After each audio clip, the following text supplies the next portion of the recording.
Hello, Bl'Artagnan here with the Kistis Heretic Event Lufenia Plus. We're starting off with an absolutely bullshit turn order, so we're just going to go ahead and do basically nothing while they stay at full health for the next 4 turns or so. That's kind of stupid, but I can't really do anything about it. It's okay, though. We're bringing a team of Xdeath, Kistis, and Agrius, and Kistis completely dominates this event, which isn't surprising, it's her event, but much like with Prompto, she really can kind of carry any team of reasonably modern characters through it at this, I think, because she handles the mechanics so single-handedly. We are bringing alongside her Agrius and Xdeath. Agrius because, Faded Moly, Brave Gain Up, that's good stuff, and Xdeath because he's the best character in the game. I mean, well, okay, truthfully, he's not that great here. He's obviously a bit more suited to either turn-stealer-based fights or fights where the enemies actually are expected to take turns, and that's not this fight. But I wanted to bring him, and we have fun here. We have a good time. Womp. Before we get too deep into it, be sure to hit that like button, hit the subscribe button if you haven't already. Both really help support the channel, help it grow, and let you see more content like this. So that's pretty cool. And leave a comment down below with your thoughts on the fight. I want to hear your experiences, the teams you brought, whether you found Kistis to be mandatory or just a nice to have here. I know a lot of people are doing things involving, Kistis Friend, Kistis CP35, Kistis Call, whatever, Cloud of Darkness. What did you do?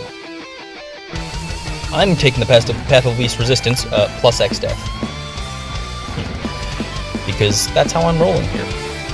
Womp. So, 80%. We've hit 80%. You saw the first mechanic of the fight actually hit us at 100%, which is kind of annoying. They start with that HP damage, or HP regen, which is a funny move. Starting the fight with that was a funny move you did there, Squex. Bravo, that was you got a laugh out of me. But at 80%, and then again at 30%, they're going to get this HP damage shield, which makes them undelayable, and of course requires damage to get rid of, which is kind of annoying.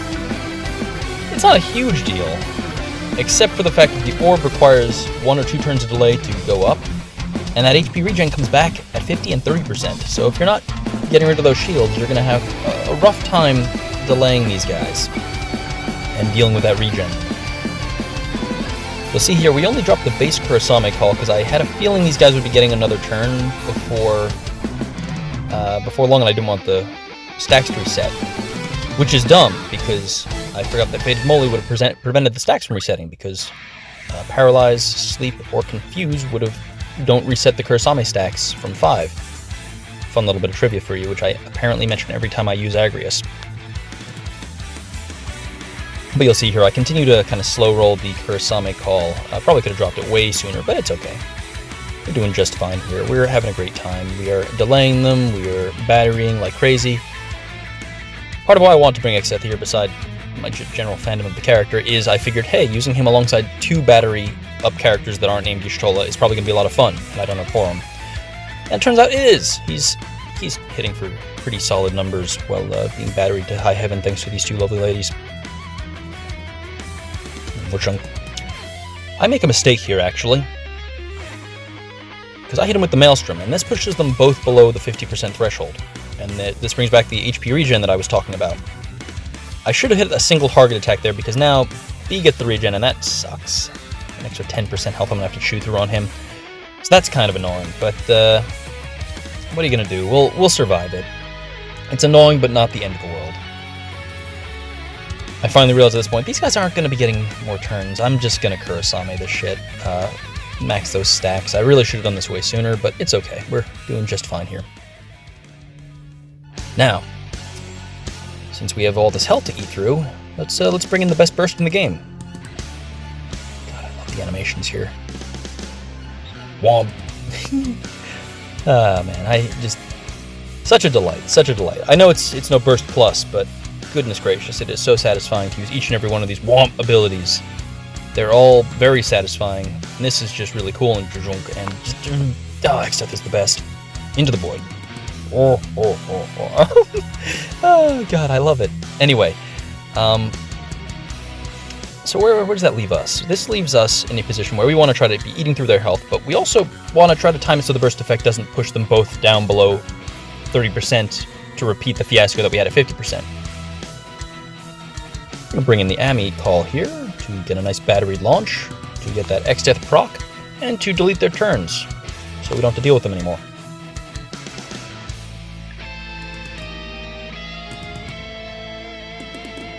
So now we just need to worry about B getting that regen, and then we can kind of go back to what we were doing before.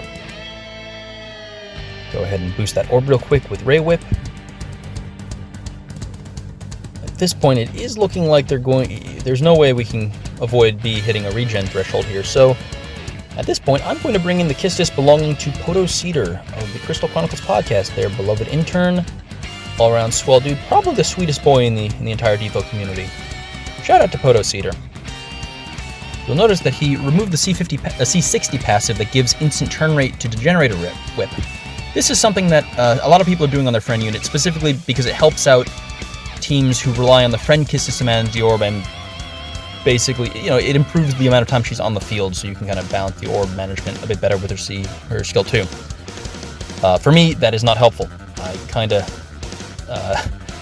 I'm looking at it like, man, it would have been nice to have that instant turn delays so I can bring Agrius back quicker and abuse this XFBT effect, which is about to go away.